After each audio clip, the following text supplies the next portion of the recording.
Well, first, I just want to preface with, if you're watching this and you're my friend and you know who you are, that I mean this with 100% love, and I hope this even motivates you and, sparks your fire a little bit more. But the reason why I'm talking about this story is one of my friends from high school. He's 36 now, has a wife, kids, responsibilities, all this stuff, and he's just not happy with his job. He was disrespected at his office, and he just doesn't feel like he's in control, and he knows that he has more potential if he went out and started something on his own.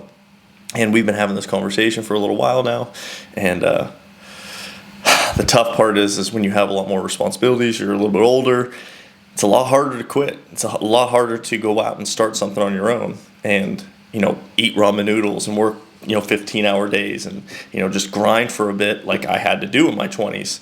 And he's starting to feel that like angst of like, oh man, I have this potential in me and I don't feel like it's being met by working for somebody else. And unfortunately, most people aren't going to take the leap. I really hope, if you're watching this, I'm not going to say your name, you know who you are, but I really hope you do. I really hope you go out and you succeed. But I've just seen so many times before that it's hard. It's very difficult, to take that leap. And it's in our own head, of course, but hopefully if you're in your 20s and you're not happy where you're at, this motivates you a little bit to quit that job. Don't do something you don't like. Save that money. Put yourself in a position. Don't get married yet, if you're not happy. Don't have kids yet. If you're not happy where you're at and you think you have potential for more, you don't want to put burden of responsibility of other things that tie you down to something that you don't think will allow you to move in the future.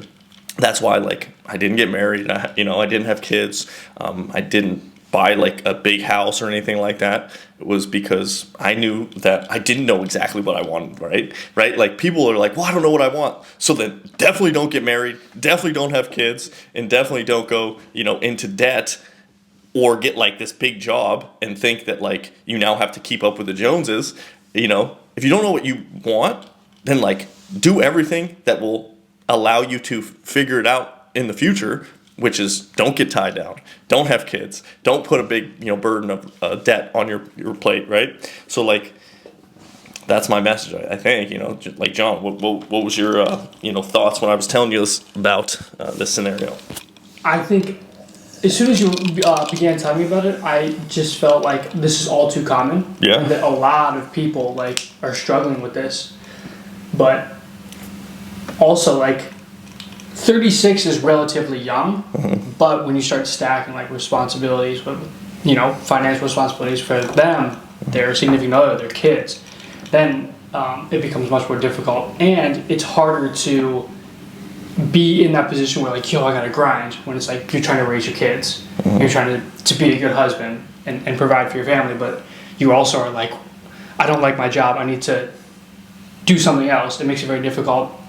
And it's easy to get super comfortable as far as instead of working a 12-hour day, you're just I'm going to work a couple hours and then I'm at home and my wife and kids are at home and I want to so that makes it another level of difficult. But again, it's not it's not doable.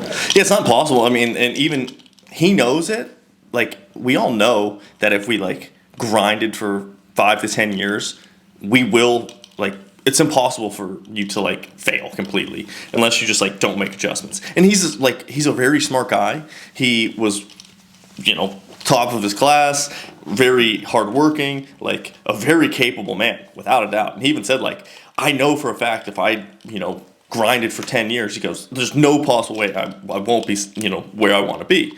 And I said, I 100% agree, right? But it's do you have the belief in yourself to, and also the tough conversations with my family, my wife, my kids, be hey, I don't want this relationship to be, I resent you for not allowing and believing in me to go out and chase this thing.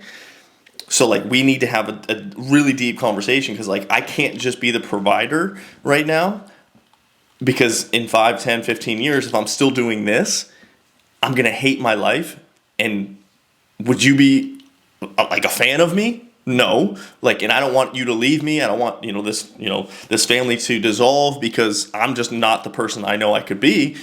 So like, you have to have that difficult conversation then. And that's going to be the hardest part, right? Is having that difficult conversation with your wife, your kids, and just being like, hey, daddy's got to do this, right? And because that's the hardest thing. His family's good, like, his parents, like, I know his whole family. Like, I even said to him, like, you'll never go homeless. You'll never go, hungry. You know what I mean? Like, that's the true, that's the only way, like, you could potentially die, right? But, like, he has a good network of family and friends and stuff like that. So, like, failure in his mind is not actually failure. It's just like going through some difficult conversations along the way, maybe pulling back on some of the, nice to have things that you have now. But like things are things, right? Things are things. Like, you get comfortable to them.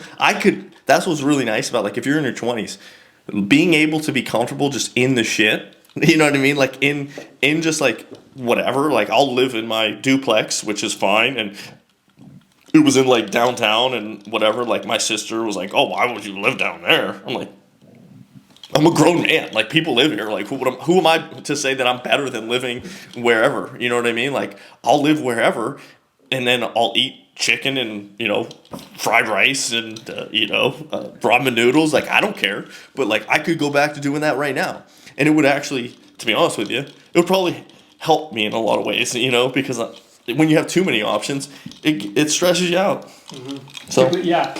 And Matt's been saying that for a while, that he wants to not like struggle again, but like live on, like, if he was like living on like a budget diet, and like we were talking about how like that is like a feasible thing to like get a pack of chicken, get a pack of ramen noodles, get some rice, for like frozen vegetables or whatever. But no, it's crazy like how many people who are like developed in their career are now like. I think it's partially like social media, and it's like they see how you're living now. Obviously, like the video you just made, like the last 15 years made you who you are to this point. And it was a lot of hard work and a lot of behind the scenes work. But now people are seeing that, and they're not seeing the 15 years prior to that. They're just seeing you now, and they're like, I went to school with this guy, and like... Yeah, they're seeing, not only are they seeing a lot of those people, which are, a lot of that type of people are getting a lot more exposure, which I think is good. Like the 35 to 45-year-old people, they're kind of blowing up a little bit more on social media, which then you can actually, if you're smart enough, you can actually dissect it a little bit and be like, okay, it took a little bit of time for them to get here. But like the more, pervasive type of social media influencer is the one that like just blew up. That's like even Amon or Eamon, whatever his name is, like he's an enigma because he was successful at like 19, 20 years old, and he's like, oh, I grinded, which he did grind. Don't get me wrong, he started very young, but like still, like if you're trying to compare yourself to a 22, 23, 24-year-old that's like very successful. That's a very, very, very rare scenario, right? The majority of people that I know that are actually successful and created like a substantial wealth and like for a long period of time, it does take much longer than most people think. It takes a minimum of 5 to 10 years, a minimum, right? Like it took me 10, right? Close to, right? Until I was like really, really comfortable with my cash flow, my confidence in my abilities, my network, all of these things. It took a long time, right? In my mental space, like it takes a long time. But we want everything right now. But I promise you, it's if you do actually dedicate that 5 to 10 years, and just then in that 5 to 10 years, like you'll figure out what you do like, what you don't like, and then it just becomes the way of who you are, right? So it's impossible to fail then. So. I think the craziest thing I've experienced since I started hanging out with you and Seb and then I moved in here, and as like things have been developing over the past couple months, is like how short a year is as far as like what can be done. Like I was just like thinking, I was just like thinking out into the future, and I'm like, well, this closes in a couple months, and then this in a couple months, and I'm like, oh my god, it's already the end of the year, and I'm like, so it forces you to like think like, okay, and instead of what can you accomplish like in a year, what can you accomplish in 5 years, 10 years, and then you start thinking out farther and farther, and then that's when like, I remember I used to think like a year was a long time. Yeah, well, that's what. So Tony Robbins has like a famous quote that he says, "We overestimate what we can accomplish in a year, and we underestimate what we can accomplish in 10." Yeah. Because then you get frustrated because you're like, "Oh, I didn't get my goal in a year." It's like, no, it takes a long time. You know, a long game. It's a long game. But you do if you get frustrated in that year and then you stop, the compounding effect of like, oh, that 1 year, then the second year, then the third year, then the fifth year, and then like by year 7, you're like, holy shit, I didn't even like I'm doing the same thing, but like it's stacking on top of each other. So like my friend, going back to this story, he's like, how many insurance clients do you have now? I said, I knew it was over 2,000. I was like over 2,000. Then I went into my my CRM system, took a screenshot. It was 2,454 clients. And like it's like, and I don't even work that hard, to be honest with you. Like we could have a lot more clients, I love my clients, things like that. But he's like, oh man, how do you service them? Well, I'm like, okay, well first off, I'm in a unique business where the servicing requires a lot less servicing than maybe some other subscription-based services. So the vehicle, which I talk about a lot, is very, very important depending upon your objective. But also, could be disheartening to somebody if they're like, oh my God, I'm going to have to do, I have to get 2,000 clients. How long is it going to take? Right? Yeah. It does take time.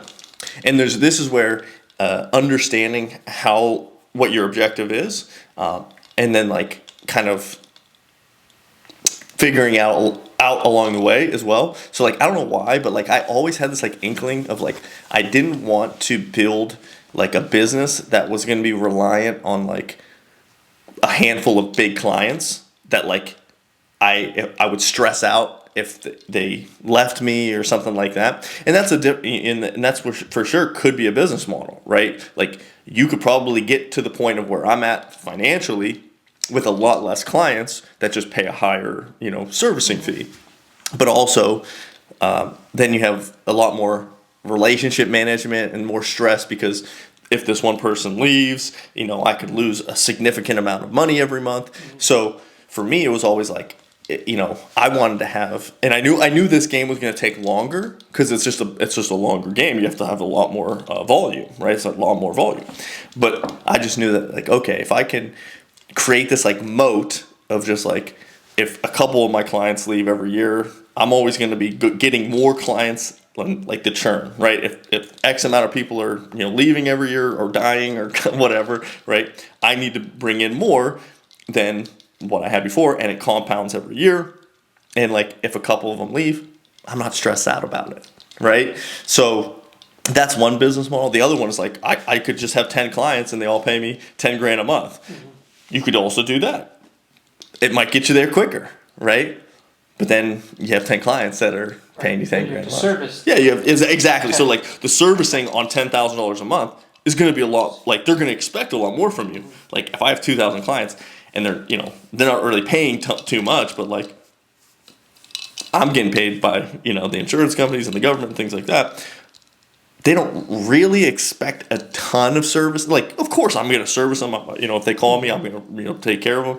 But like, they kind of understand. Like, what? Like, I'm not paying this guy like thousands of dollars a month. Like, what do I have to do? You know what I mean? So like, they don't have the same like expectation that which you should, if you're getting $10,000 from somebody, like you better be providing $10,000 worth of value, right? Or more. Oh yeah, way more, right? Yeah, more. To retain them more. 100%. So I can't remember what quote, or who said this quote, but somebody who said, if you make somebody money every single month, they will never stop paying you. Yeah. If you can turn them a profit every single month, they will never stop paying you. Yeah, why would they? And there's another, Dan Kennedy. Do you know Dan Kennedy? So Dan Kennedy's like one of the OGs in the marketing space, and we're so good. And he said people only stop buying from you if one of two things happen. One, you stop selling them something. And two, you stop providing them something that's more valuable than what you're giving them. So it's like, okay. But it's very true. Like, if you stop selling them stuff, they're going to obviously stop buying from you. But, like, the second part is if you stop giving them something that's valuable to them. So, like, that's what's nice about, like, my, insurance and real estate. It's like, well, they always are going to need that thing. So it's like it's constantly serving them. Right, and it's not really necessarily me that has to do the servicing. It's the thing. It's the asset that I have acquired, whether it's the real estate or the insurance product that they have. It's still servicing them, and I am still servicing them whenever they have a call. So that's one business model. But also, like, what business model do you want to get into? What vehicle do you want to go down? So the game of business is super fun in comparison to just like figuring things out along the way. I love that. I love it. Yeah. The more we talk about the business model that you have, like even like when we were talking to Just yesterday, he was like, so Justin owns a car dealership yes. and also like custom vehicles, things like that. But yeah, so and Matt's trying to get a car, so he was like setting all these like details about this like about the car industry essentially, and like it's very complex. And so the more I hear about like your like business model, business industry, it's like sticky air. Sticky air, baby. You're selling sticky air.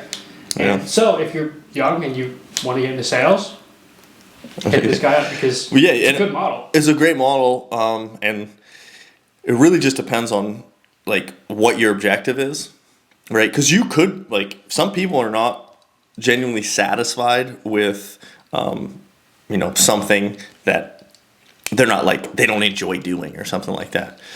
It's like okay, that's fine, but like. My objective always has been since the time, beginning of time, like I want to have control and freedom. And some people, they have a bigger objective, like they want to feel significant. They want to be a master, the best at something, right?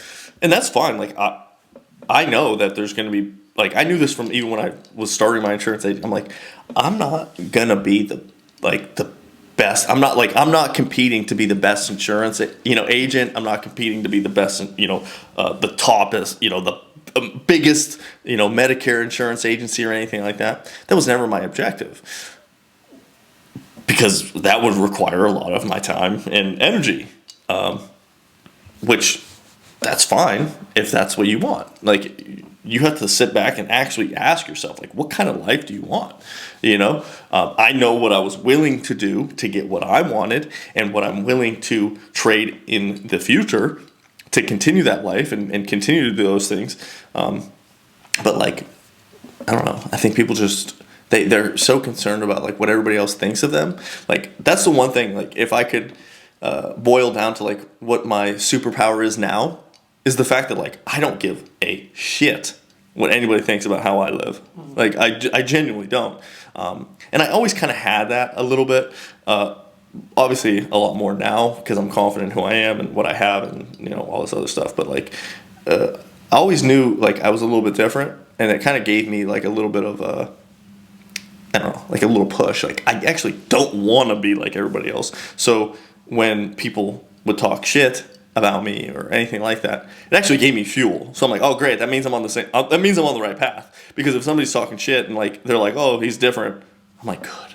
You know what I mean? So that's where I think one of my superpowers is most people care too much about what other people think of them. And like, yeah, I care about the people that are in my circle that I want in my life, and I respect their opinions, and I want them to respect me as an individual. But like the only way you can really be respected by somebody else is if you're like truly confident in who you are, and not like placating. Like I don't pretend to be like this billionaire or like know how to be like this master business owner or anything like that. Like no, I don't. Like I'm like I don't. I know the basics about real estate. I know the basics about insurance. You know what I mean? Like I know enough to create success for me, right? Like I'm not competing against anybody else. I want to be able to service and provide, and learn along the way. Like I'm never going to stop learning, but also like I don't know, play your own game. Like, I'm playing my own game. I think a lot of people lose sight of that, of like, what is your actual objective? Like, people just get too caught up in like making more money, and then you're like working all these hours, and it's just like, are you living a cool life, or are you just working? Yeah. And some people just, like Hermosi, just wants to work. Yeah, and that's a cool life to him too. You know what I mean? Like, he talks about this a lot too. It's like, people will try and, you know, justify on you their beliefs. So like, oh, why do you work so much? Why don't you? I don't know. Like, you know what I mean? Like, if you like that bit of working, then do it. Right. You know, if you don't, then don't. You know, I like working the amount that I work. I like going to the gym the amount that I like, you know, and you test things out. So like, this is what we were talking about the other day, was like, in regards to experimenting. Like, I didn't know what I wanted, right? But I did know what I didn't want. So I was like, all right, well, money's going to allow me to try out a bunch of stuff. So I better figure out how to make money, manage money, reinvest money, you know, all this stuff, because money would be the tool that allowed me to experiment, and still allows me to experiment. Like, I'm still testing stuff out. Like, I don't know everything, but because I have money, I can test things out. Mm-hmm. I can throw a bunch of stuff at the wall, right? I can see if it sticks, and then I start eliminating and then stacking. And, you know, I don't want to just like hoard everything, you know. A lot of times, like, experimenting is actually elimination of things that you don't want in your life, right? But when you don't have that ability to experiment with either your time, your money, your travels, your experiences, things like that, your people in your life, if you don't have like the abundance of experiments, then you can't really eliminate, because you're still in scarcity.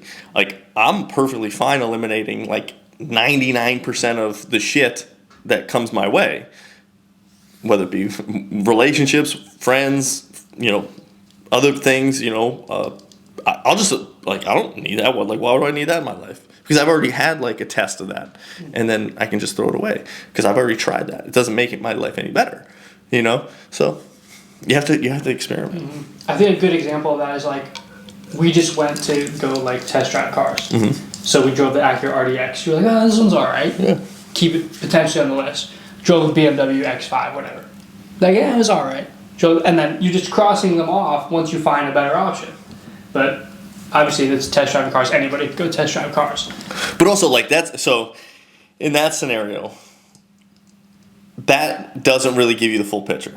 So what I'm going to say is, like, when I buy this car, say it's a nice new car, I'm going to test out, how does that new payment affect my life, right? And if it doesn't affect my life at all, now I know, right? And how does that new car make me feel in comparison to the payment and all this other stuff? Like, it's deeper than just like because I'm gonna get used to that car. I know for a fact, right? Whatever it is, we're gonna get used to it. I'm gonna get used to it. So I have to be conscious enough of like, what am I spending for this that I could be spending somewhere else, and is it affecting any part of my life in a negative way? Then if it is, it's like, okay, that costs too much, right? Because the car in and of itself doesn't really matter. It's just it's a vehicle. But if it does make you feel a certain way every time you drive it, and then you can kind of think about it, it's like, okay, this is worth it. And you know, it's like, I don't know, in comparison to like how you want your life to look. That's all it is. If it costs too much in that, you test it out, you know? Makes sense. And I think that's a good lesson for everybody. Because, like, I went to school. I was never taught about, like, the cost benefit on your mind. Yeah. And to your pocket as well, too. So, like, a lot of that stuff is very foreign to me as far as... Yeah, they don't teach that. No. And the biggest struggle, which I think a lot of people are running into right now, because I dealt with it in my 20s, and I'm very fortunate that I like worked through it and, you know, really like myself now. But a lot of people just don't like themselves. They just don't like who they are. They don't like the life they're living. They don't like the friends that they're hanging out with, and they're just like, I don't know, they're angry, right? Yeah, I still get angry, but because I've done enough work on myself, I can direct that anger into something that's like useful to me. Because a lot of people just want to tear down and be angry, and then blame, and then direct that anger at something outside of themselves. So if I'm angry, like I'm angry at myself, like I ate like shit last night. You know what I mean? I was just like, oh, I'm fucking, tired. I'm just gonna eat a bunch of junk, and then I feel shitty today. You know what I mean? Like my gym workout was like I was heavy, didn't feel too good. I'm like, fuck, damn it. Nobody made me eat that other than me though. So anger's good, but you have to direct it in the right direction. It's almost. Should we cut it off in a little bit here? Yeah. Cause We're getting. All right. Well, if you're still here with us, you'll be seeing more of us. Sebastian's probably going to be making an appearance here pretty quickly because we're going down to Medellin, Colombia, and we're going to be doing some more of these. So hopefully you want to come kick it with us. Peace. Peace.